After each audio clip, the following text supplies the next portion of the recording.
Okay. Okay. So we're going to pretend this light source is from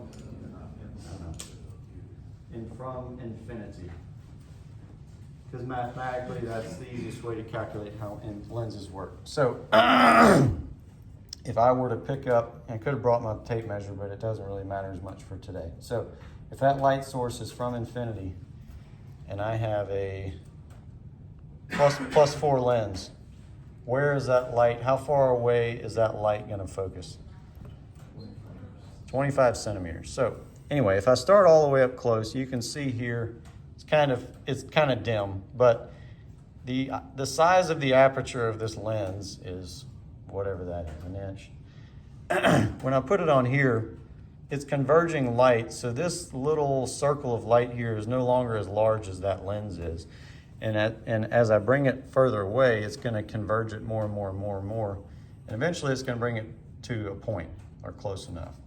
That's an LED light, so the closest it's going to bring it is about that. But anyway, so we have converged light. That's pretty easy to conceptualize. That's what plus lenses do.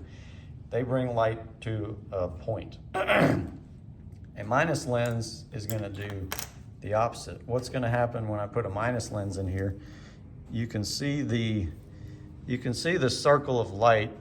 Once again, it's kind of dim, that's coming out of the lens. That circle of light is larger than the aperture of that lens, and you can see it getting larger as I pull it back.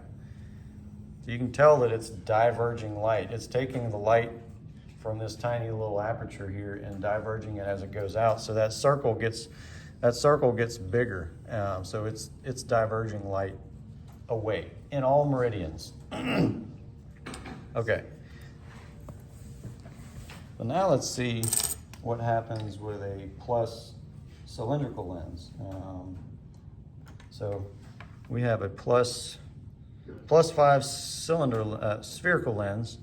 So let's find the focal point of that. And now we also have a plus 5 cylindrical lens. I'm going to put that in here at 180.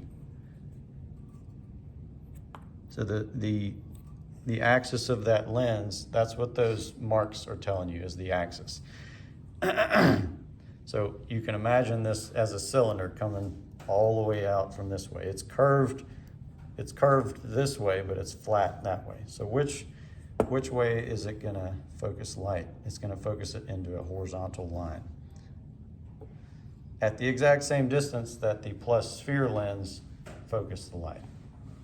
So plus 5 cylinder equals plus 5 sphere. So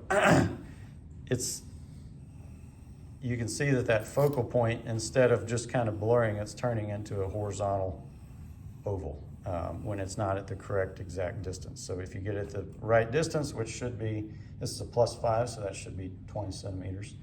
It's going to, instead of bringing it to a light, brings it to a line. Okay. A minus cyl lens is only going to diverge light. So this distance right here, from here to here, is exactly the distance from here to here, because light has not converged in that meridian at all. So no matter how close I am to the screen, oh, I'm getting in my own way. No matter how close I am to the screen, that horizontal distance of the light is not going to change, because no light has been refracted in that meridian. So a minus cylinder lens, it's going to diverge light in the vertical axis. Instead of converging it, it's going to diverge it. And you can see that circle goes to being an oval because light is being diverged vertically, but it's not being diverged horizontally. Okay. So, hope I brought two. So now we're going to see what happens when you combine two lenses, two cylindrical lenses. So let me start with a plus 4. So I've got a plus 4 sphere. I'm going to stick it in here. We're going to find the focus, plane of focus, which should be 25 centimeters. I've got a plus 4 cylindrical lens. I'm gonna stick that in here at 180. That should also focus to a horizontal line at 180. This one's gotta be kind of perfect. Okay. So if I were to add another +4 lens at the same axis, which you can't see my things again anymore, but if I were to add that +4 lens at the same axis, what would we have now? We'd have a +8 lens. So that focal point went way up here, half of 25, so 12.5 centimeters. But what if I added that lens in the opposite meridian, added it vertically? Oh shit.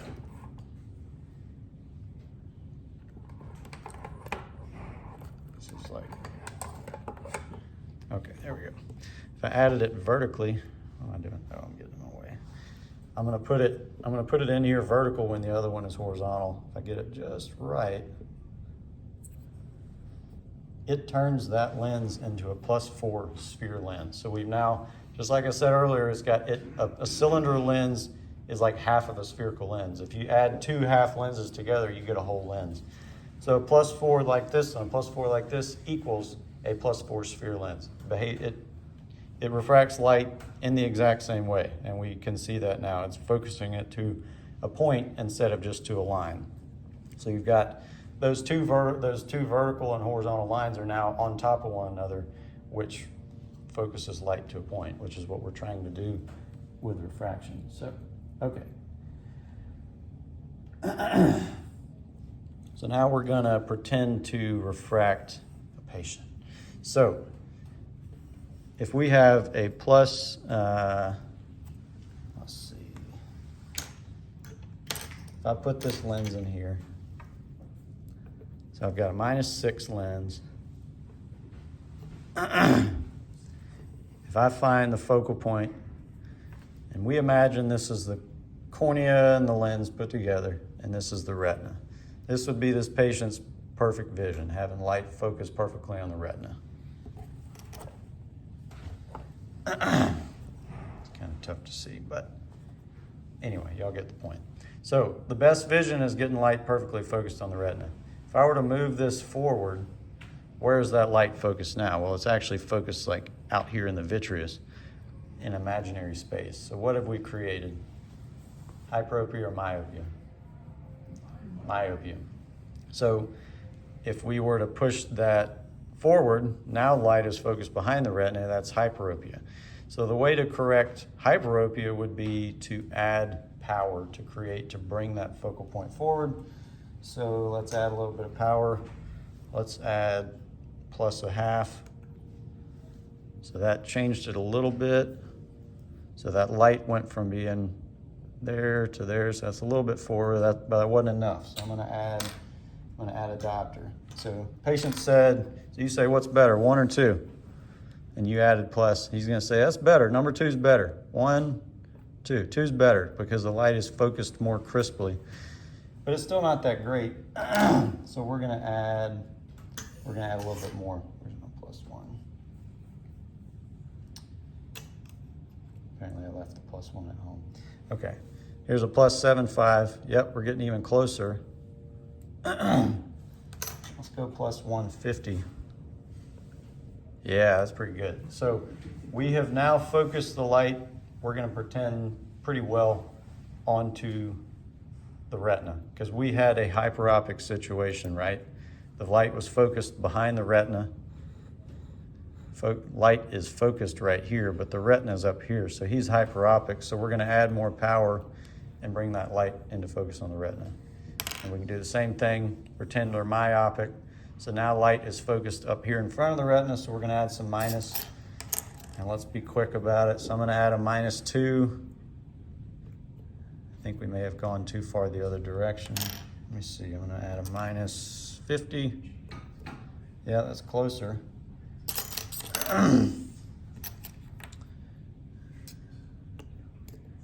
Yeah, there we go. So that was a minus 50 and a minus 75. So that's a minus 125, and that pretty much got it. So that would be how to correct simple myopia or hyperopia.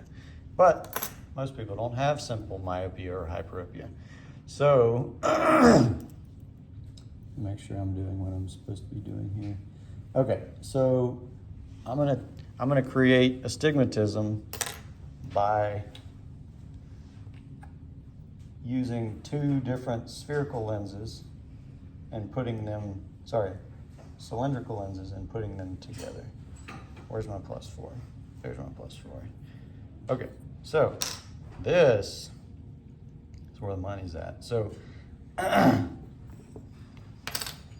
if I had a +3 lens, cylindrical lens here at 180, it's going to bring that light to focus at a line. If I had a vertical, a +6 lens at 90, it's going to bring that light to focus at a line. But see how far apart they are?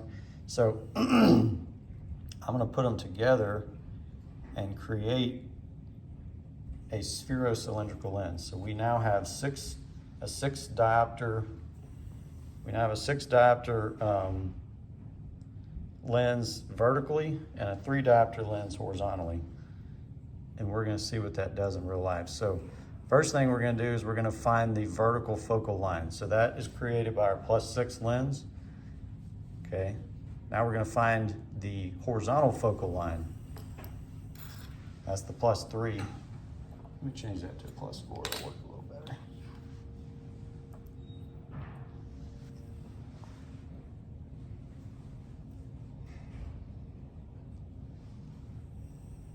There we go.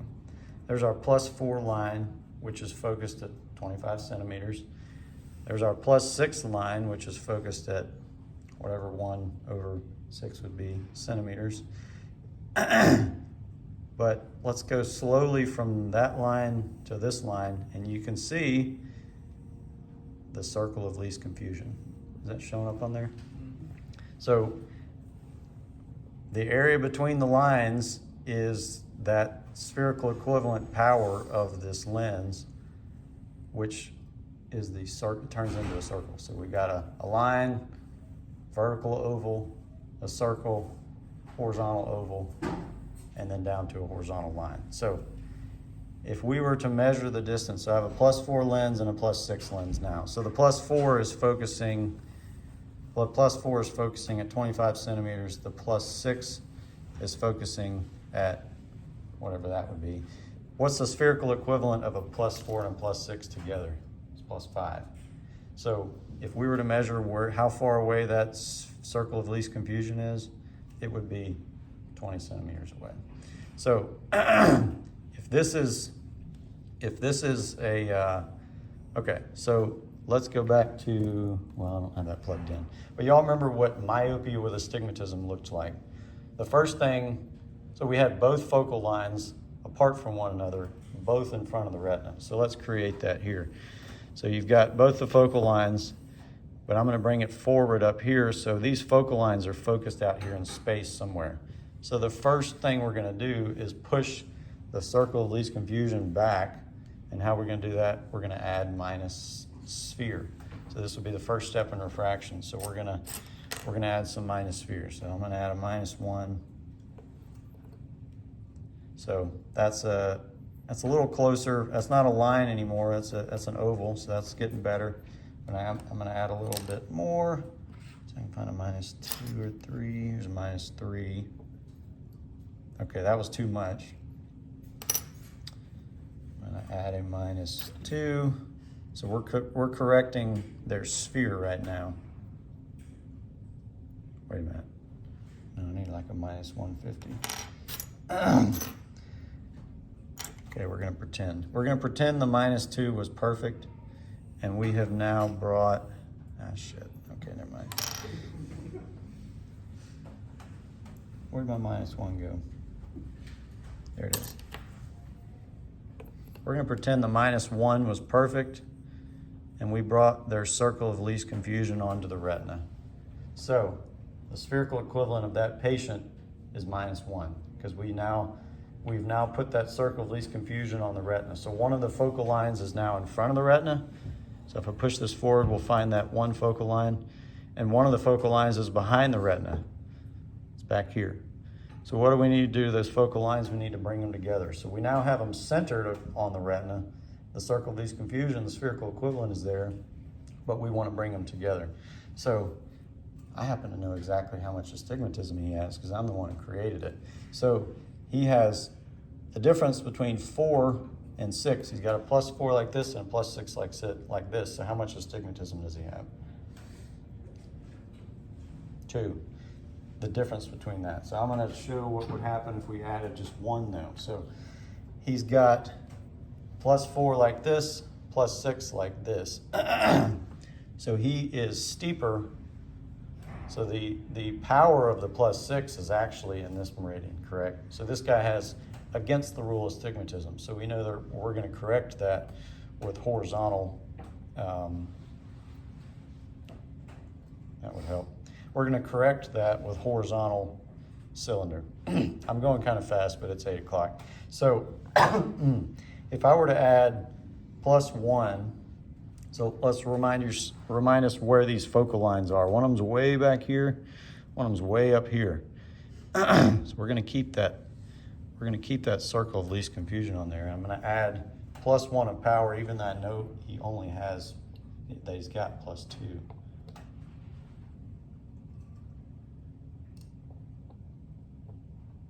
Sorry.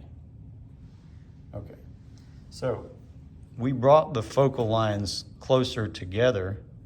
See, now this distance between one focal line is only from here to here. So we brought them from being out here to being a little bit closer together. But what did we also do? So let's go back here. Let's find the circle of least confusion. I added a +1, and that's all I did. I added a +1 cylinder. So I didn't just change his cylinder, I also changed his spherical equivalent. That's the tricky part of refraction is I added cylinder, but I also added +1 of sil, but I also added +1 of, +1/2 of sphere. So I changed his spherical equivalent and I moved that circle of least confusion too far forward. So anytime you adjust cylinder, you also have to adjust sphere to put that circle of least confusion back where you started. So if I add +1 of cylinder, I need to subtract that with a -1/2 of sphere. So I'm going to put that in here now and pretend that's a circle. I brought the circle of least confusion back onto his retina. Okay, now we're going to take those both away and I'm going to add +2 because I know that's exactly what he's got and that's exactly what he needs. So I added +2 of cylinder. Damn it, it's too loose. I added +2 of cylinder and that corrected his astigmatism, but +2 of cylinder has +1 sphere in it. So I moved that circle, well, he no longer has a circle of least confusion, but I moved that focal point too far forward. So if I add +2 cylinder, what do I need to do to the sphere? I need to go a -1. And if I can find it, this patient is going to become emmetropic, but I can't find it. I did, didn't I? I did. Yep. So we're going to flip out that -1 with a -2. Thank you, Christian. And now he is corrected. That's close. You have to have all this stuff lined up like perfectly for it to look real good. But anyway, so that is why I used to not understand, because it's very annoying when you're flipping lenses and you have to try to keep the spherical equivalent the same. That's why it matters, because every time you add cylinder, you're adding a little bit of spherical power and you have to adjust that. So anyway, we're out of time. But hopefully that makes a little bit more sense of what you're doing when you refract a patient. So bringing the circle of least confusion on their retina and then trying to keep it there while you add cylinder to bring those lines together. And then once those lines are together, you no longer have lines, you've got a point. So I didn't talk about how to find axis. That's a different story, and that's not that complicated. You can watch a video on how to do that. But anyway, y'all are released.